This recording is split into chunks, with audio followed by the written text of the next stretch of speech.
All right, welcome to another episode of Suturing Time. You want to take it away, Phil? Yeah, I want to welcome our audience and say that this is an experimental show. And you'll notice we have another guest in the center. Uh, that's Catherine Currier, who was retired now, but library director at the Rice Lake Barron County campus as the UW college system. And Kathy has really had a distinguished career as a librarian and covered pretty much all aspects of technical services. And she's also sort of has more than a casual interest in the romance novel and its various interests. And she also kind of keeps things. She'll give me a current heads up on something that I might like, and often she has a way of sort of fitting people to books. And we also would say now that we're all retired, maybe we'll talk a little bit about a public intellectual and what that means. And what it means to me, uh, I think now of a professor I had at UW Madison, Dr. Wayne Wiegand, and he was my advisor for a while, but we got along sort of like Freud and Jung, if you know what I mean. But nevertheless, he pointed out that in the academic world, by the time someone starts going for a bachelor's degree and ends up finishing maybe a doctorate, sometimes 10 or 11 years later, and then goes through tenure, you're looking at a 38 or 39-year-old person willing to take any job offered for them. And then this doesn't necessarily lead to a sort of wide open attitude towards public public discussion, especially if you're carrying several several hundred K in student loan debt. So I I'll give you an example of something that just blew my mind. There's a writer out there named Niall Ferguson, and he's a little bit too much of an Austrian economist for me, but nevertheless, he's a great critic, and he works for the Hoover Institute in in Palo Alto, which studies religion, or I'm sorry, it studies revolution, violent change, and transformation. Oh, by the way, I had some dental work done today, so bear that in mind if I sound a little bit funny. But the things that you don't know just blow my mind. Uh, for example, I got a hold of Niall talking about one of his most recent books, and it was a biography of Henry Kissinger. And it's what they call an authorized biography because he took Kissinger, who's still alive now, born in 1923, and helped him to put together a statement of his lifetime. But there were many things that I didn't know about Kissinger, and he was Secretary of State for Kennedy. I believe he was in the high in the foreign service for Johnson, and he worked for Nixon too. And he got the Vietnam War totally wrong. But I'm going to go back a little bit in time with Henry Kissinger, and this is just what I learned from this book that I didn't really read the book. It's on order, but I listened to a whole bunch of lectures by the guy that were put out by various think tanks. All right. In 1937, the Kissinger family, who were Jews, fled Nazi Germany. And they came to New York City and they all got really hard, dead end jobs. And the kids helped the family. And then by the time he was 19, Henry Kissinger was drafted. And he was spotted as being really sharp and a translator. because he knew Hungarian. But he also had an interest in the philosopher Immanuel Kant. And Kant is sort of famous for his categorical imperative. And this is a way of looking at our actions as if each decision we make should be viewed as if it was a moral rule for everyone for all time, kind of like the golden rule, only a little bit different. So Kissinger uh, saw combat in the Second World War. He hung around in Germany afterwards, and he became an expert in the ethics of Immanuel Kant. And the one reason he became so overpowered by ethical questions was he and his unit liberated a Nazi death camp in Arnhem, Germany.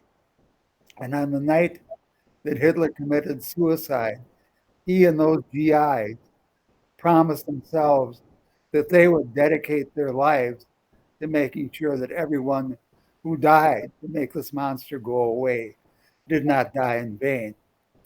So Kissinger shows up at Harvard, and he's a real pain in the butt to everybody because he's a real serious student and he's smart as hell.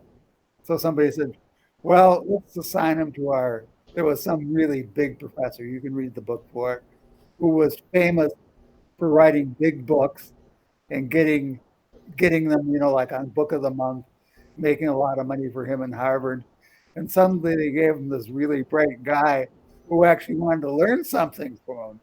And the guy said, get the hell out of here. I got work to do. Don't disturb me. And while you're at it, read all of Immanuel Kant. And Kissinger came back a couple of months later and said, I'm done. What do you want to do now? And it's a kind of story and footnote, and it's so true to behavior. We once, Brock and I know this guy who I did something like that with when I tried, he wanted me to teach him Go. And I kept pushing him away and I kept pushing him away. And then he wanted me to teach him philosophy. And I kept pushing, and I couldn't get away from him because he kept asking questions. Now, we're not going to mention people's names without permission, but you're out there, and part of my educational experience was talking to you and learning things and picking up some ideas for philosophy. So, a public intellectual, well, there's a bronze plaque on the statue of Abraham Lincoln from the UW-Madison class of 1896, dedicated to free inquiry. And what public intellectuals do at their best is they look at problems and they say, well, this is interesting. I'm going to write about it. Now let's see if I can make somebody else think it's going to be interesting. And if I can make somebody else think it's interesting, I can buy salami sandwiches for another week and keep doing this rather than getting a job in a factory or something like that. But we need public intellectuals that can write and turn out critical views of things and not be afraid of the implications or making somebody mad, or even if you're in the Soviet, if you're in Russia, ending up in somebody's jail. Kathy, I know I've talked, and Brock, I know I've talked a little bit more than one might expect, and I've got some stuff to add about books and learning to read. So, what do you think about, Kathy? This is just open up when you read so broadly, and then you fit people to books. How did you start doing that? Well, part of it is that I just am totally in love with books. They open you up to a whole new world. They take you places that you couldn't go in fact, but they take you there in your mind. So they're they're a key to going anywhere, learning anything, and every time you read something, your whole worldview is altered subtly. I mean, there are books that are totally life-changing, of course, but mainly what we read, it's just another piece that we fit into the puzzle of how we decide how the world works, how we interact with it. Anyone who writes a book has a purpose, but the actual meaning is a combination of what the person writes and what the reader thinks. And the reader's thinking is based on their entire life experience and intellectual experience. So when you have the ability to interact like this, it's always opening you up to a new possibility, to something that you hadn't thought, or it slightly reframes a problem. So instead of looking at it like this, you now look at it like this. And all of a sudden you're like, I never thought about that. That makes me reevaluate this whole issue. And when you talk to someone else, and then they will say something, and you will think, boy, if they had a chance to look at this, because of course they're different from my worldview. They've had a whole different set of life experiences. So they're going to read this book and it's going to make them think new thoughts, take new slants, but it's going to be a slightly different from mine. And that is going to be fascinating. So I think this is really interesting. Now I know this other person has some interest in the area, but of course they're approaching it differently. Now they read this, and we have a whole new platform to springboard off of. And so I just find it intensely satisfying because it's just one more way to learn about the world, learn about yourself, and learn about the possibilities that exist. So for me, it's like, fun. Intellectually, it's growth, but it's fun. It's something you do because you can't not do it. What about you, Brock? No, you knocked that out of the park. Um, we should have had her on the show earlier, I think, Phil. We'll have her back, and my lovely wife, Dr. Janet Boxted, too. Well, that's actually how I met Phil. Is I was teaching a class in library school many years ago. I was the TA, and Jan was in the class, and we met. And then she ended up working at another library where I was working at, and I worked at a library where she worked at, and we both have a lot of interests. And it was through Jan that I had the opportunity to meet Phil. And Phil he just has a slightly different look at the world than anyone else I've ever met. And it is so exciting to talk about stuff. We don't always agree on everything, but of course, if you agreed with someone all the time, that would really be boring.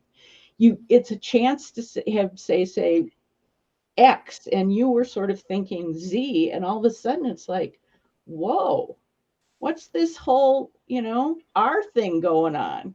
Whatever. And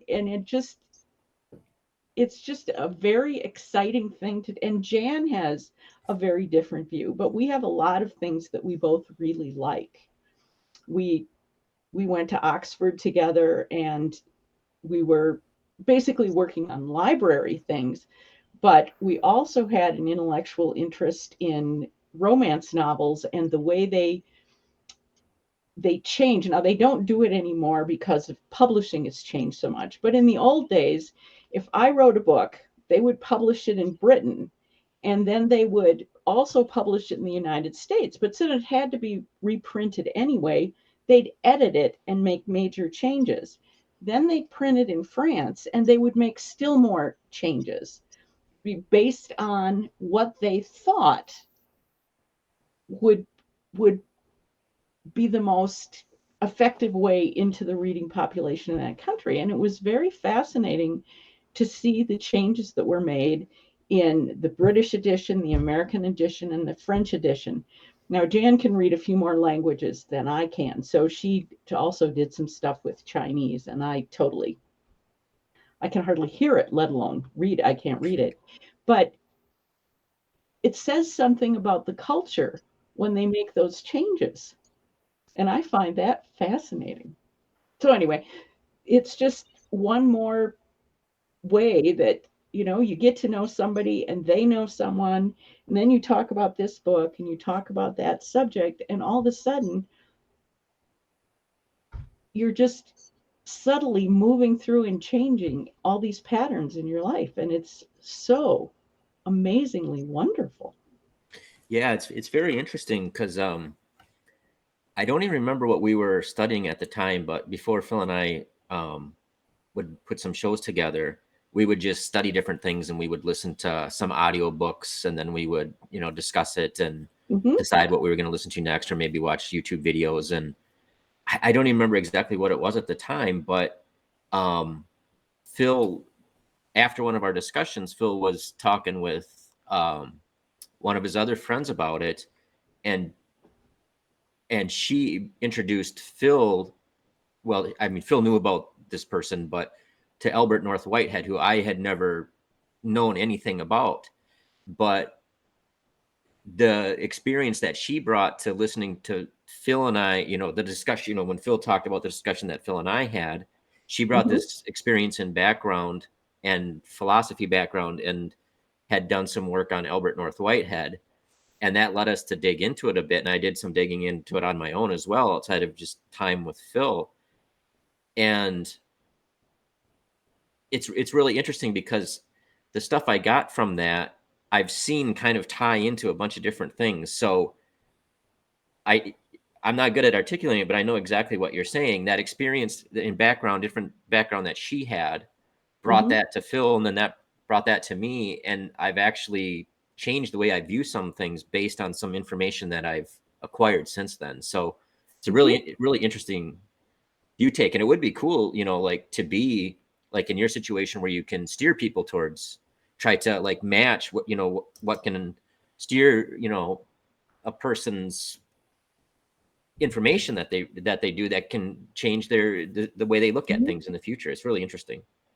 It is interesting. There's actually a whole, there's a lot of literary critical theory about this, and one of the things that I actually believed in before I even knew what it was reader response theory. And that's the idea that meaning is a creation combining both the author and the reader. So, and it happened to me because when I was really little, I always stayed up very late, and I watched this, in quotes, documentary that was made about the Italian spaghetti harvest.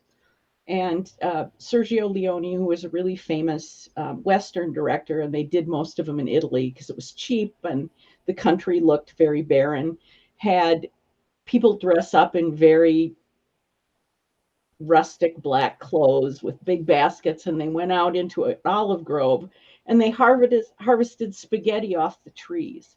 I was probably, when I saw it, maybe 3, I don't know. And I don't know how old I was before I knew that spaghetti didn't grow on trees. You know, that it was actually made from wheat and all of it. And and so all of a sudden, when I found that out, I thought, well, A, I was creating meaning. Of course, I had no idea that this was a satire and that was a big joke, and that they were having a lot of fun with it because I thought it was real data. And it's something that I think about more and more as I look at so many young people interacting with the internet, and they tend to take anything they see on the internet as absolute true reality. And because anyone can put anything on the internet, there is so much dreck out there. Yes, there's amazingly wonderful things that you find.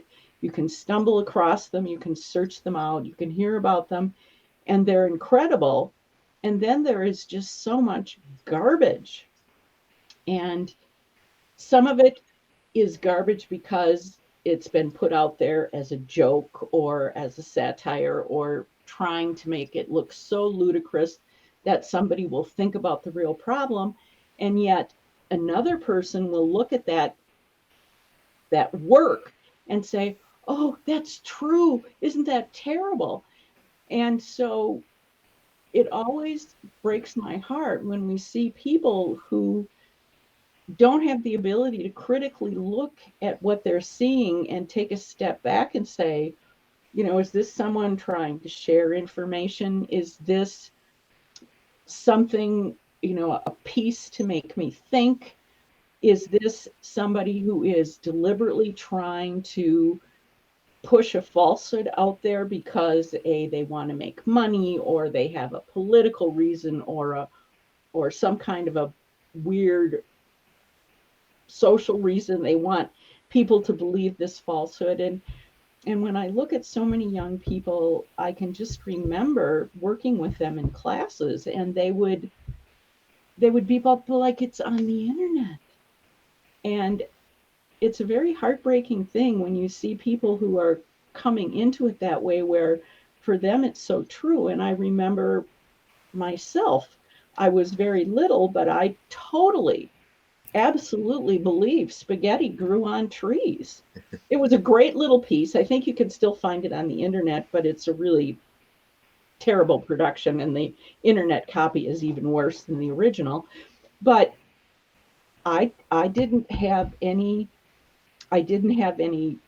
intellectual basis. I had no, general basis of knowledge. I had no critical thinking skills back then. I just, okay, it's there, it's real, it's true. And now we see people who are young adults, and that is how they interact. And I look at something like that, and it's just enough to break your heart. Yeah, it's kind of well, go ahead, Phil. Sorry. Oh, please go ahead. I'm No, I think it's interesting. Last night, my wife and I started listening to a book called Stolen Focus, and it basically talks about how people's ability to focus has diminished exponentially, within the last couple decades as technology has taken off, and as there's all these distractions with phones and text messages and different apps and whatnot. And it's almost like this fire hose of information.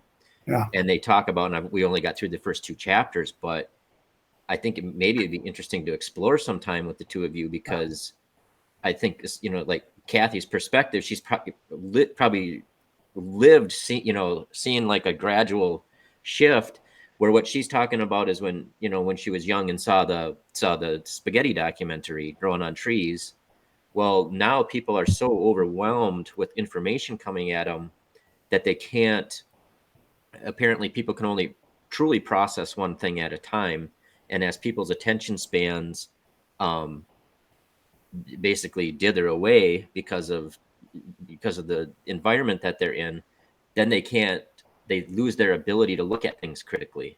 And so all these kind of like experiences Kathy has had steering somebody who has the ability to, you know, focus deeply on something and apply that to stuff they are, things they've already learned, and have that alter their views and everything like that. It'd be interesting to see like how that's going to change in the future, and how that changed for Kathy, like what she noticed, during the years, like I realize it's kind of really at the point now where it's really starting to take off. So like if she was, still involved in that, it would be curious to see how, somebody with experience that has seen it back before this was such an issue with everybody. Because it used to be like, a lot of people wouldn't have attention spans, but a lot of people would. And now it just seems like it's so hard for anybody to do it. And this book has been interesting so far. So maybe a little bit off point, but I just thought it's really interesting.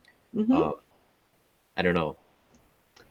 And another problem is intellectual work is work.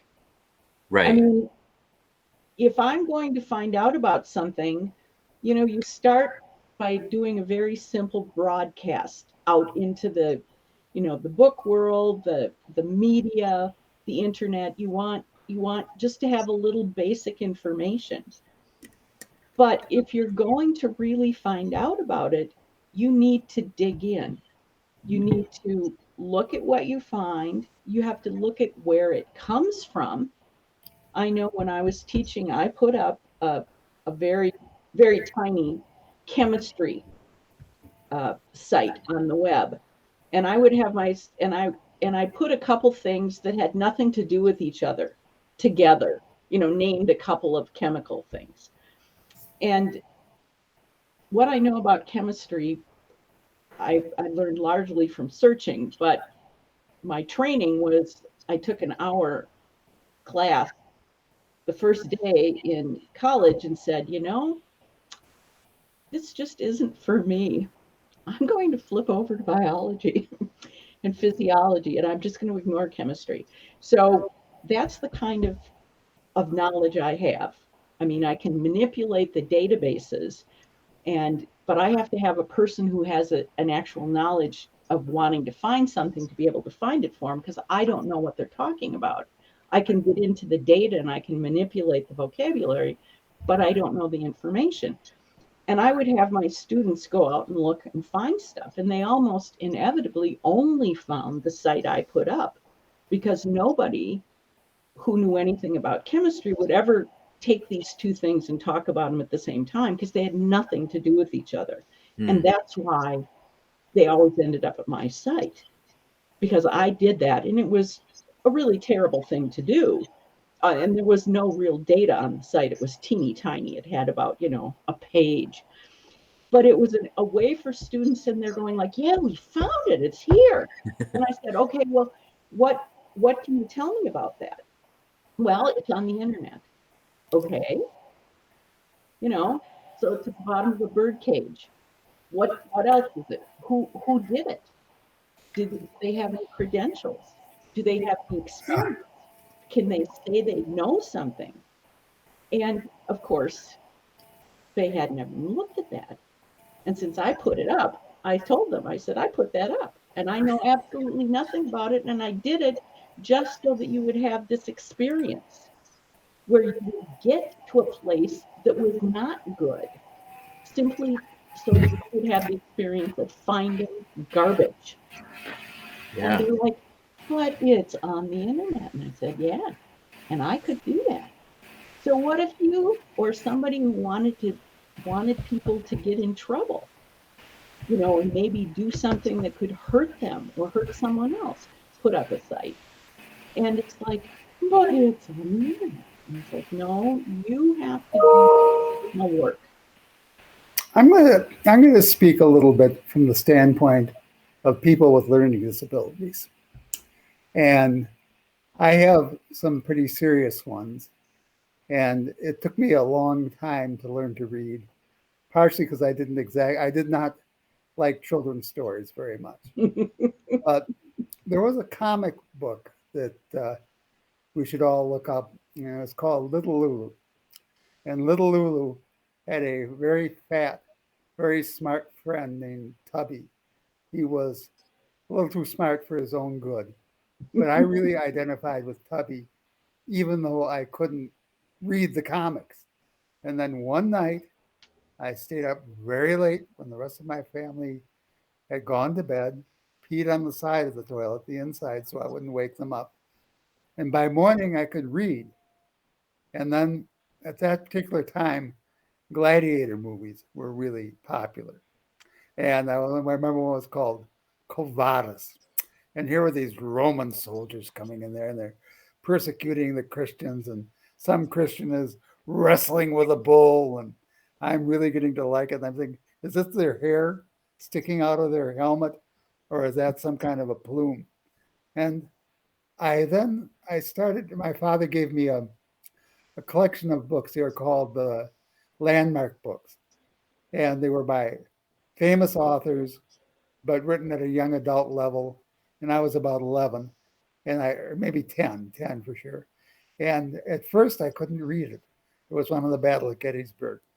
But then, not only could I read that, but I was taking suitcases of them home, and I could read a 180-page book, because it was big print, in about a half hour maximum. And I remember two things I remember about the book Gettysburg. McKinley Cantor wrote it. And they were talking about the Southerners coming up and invading Pennsylvania near Carlisle, near the capital, and where it was very heavily German. And the rebels were very hungry. They hadn't eaten in a long time because it was tough to be in the rebel army. And so they visited this farmhouse, and the women were being really terrible to them, and they were just sort of treating them badly and not giving them any food. And so one of the rebel soldiers looked and said, "Ah, a baby. I've never had a baby before." And everything came out of the cupboard, all the best food. I mean, it's a cute story. There was another story about a Union general. And at that time, if you bought a pair of shoes, the right and left foot were the same. You didn't have different shoes. So it really hurt to march a long distance with your boots on. And this general, when once your shoes got wet, your feet it was like having iron rub against your feet. So a general, because he was in a hurry, made these guys cross a river on foot rather than use the log, and they all got their feet wet, and they all got horrible feet. And my God, when they went into battle, that general was fragged by about 150 musket balls. And somehow, as an 8-year-old or 12 or 13-year-old kid, I got that. And my father got that, and I liked reading Landmark. And libraries are not just a virtual place; they're a place to go. But sometimes you need a place to be, and sometimes it's a place where you have all these things you can pick up and learn, and nobody's going to bother you. And the librarians maybe even help if you notice what right. If you write everything by this person, well, you might like this. So I want to do more of a positive defense of libraries, and also all this information that's centralized. I was told by the late Colonel Angelo Lobero that an electromagnetic burst powering a nuclear explosion could take it all out. I don't know if that would be totally factual, but it's something to think about. The knife edge, sure, we have magnificent access, but we have no idea how tenuous it is. And this generation, without COVID, we've had 70 years of almost avoiding historical reality.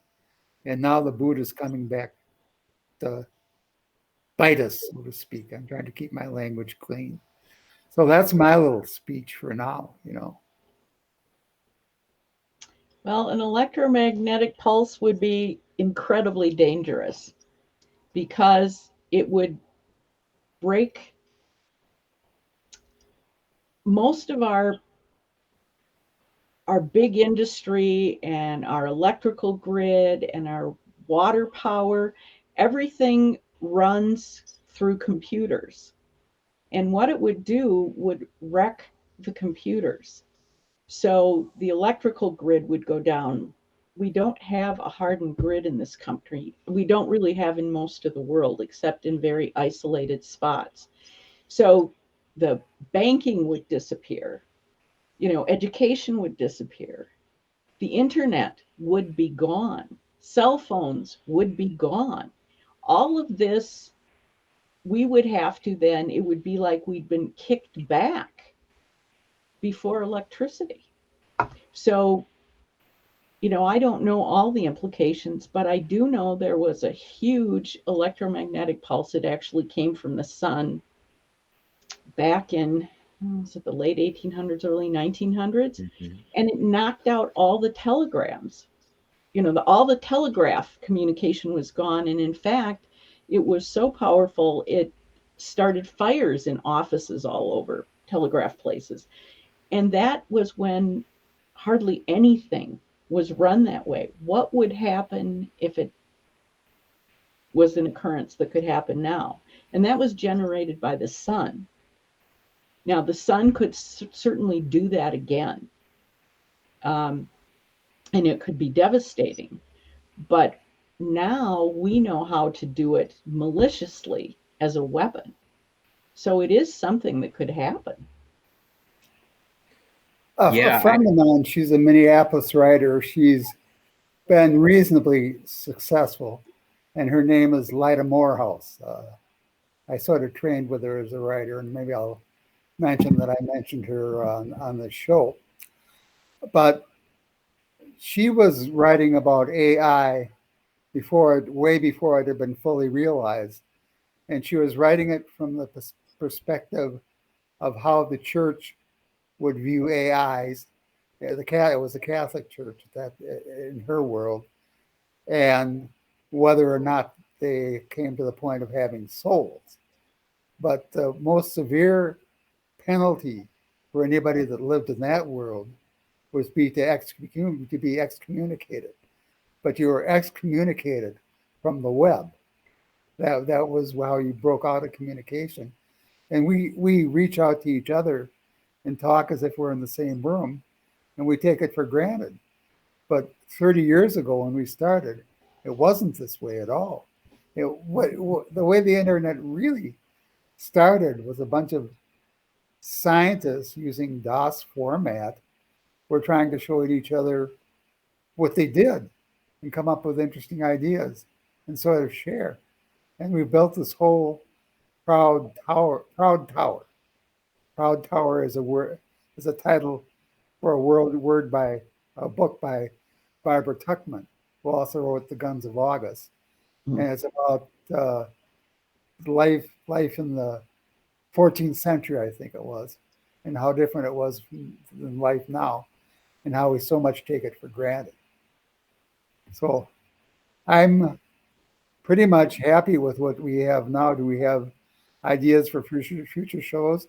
I promised Kathy something. Remember, I said you could do a crazy old dog lady show.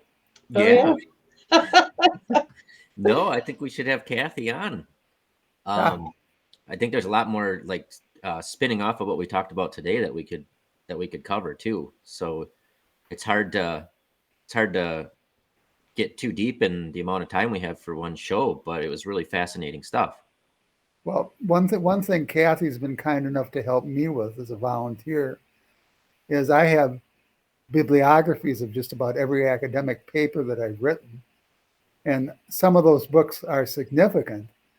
And I could just put it together and talk a little bit about them, which ones do I think affected me the most and how I ended up at panels at World Science Fiction Convention. And how we need a literature of imagination in order that we can think about the unthinkable.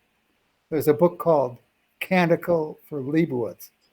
It's by a writer named Walter Miller.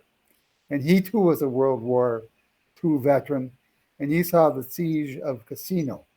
It was a mountainous monastery. It was the first of the Benedictine monasteries, I think established in the 5th century.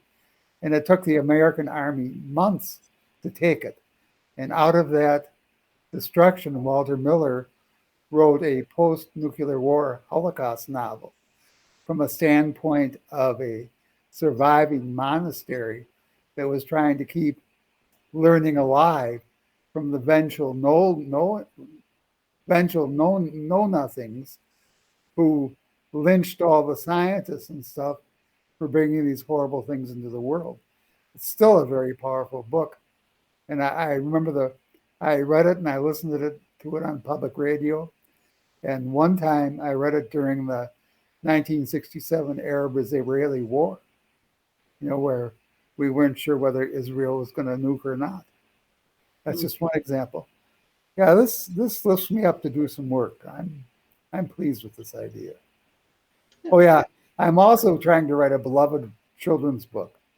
It's about the story of two rabbits, or it's a bunch of rabbits living in a peaceful kingdom. It's about a tension between a father and son rabbit. The son rabbit's name is Isaac, and the father rabbit's name is Abraham.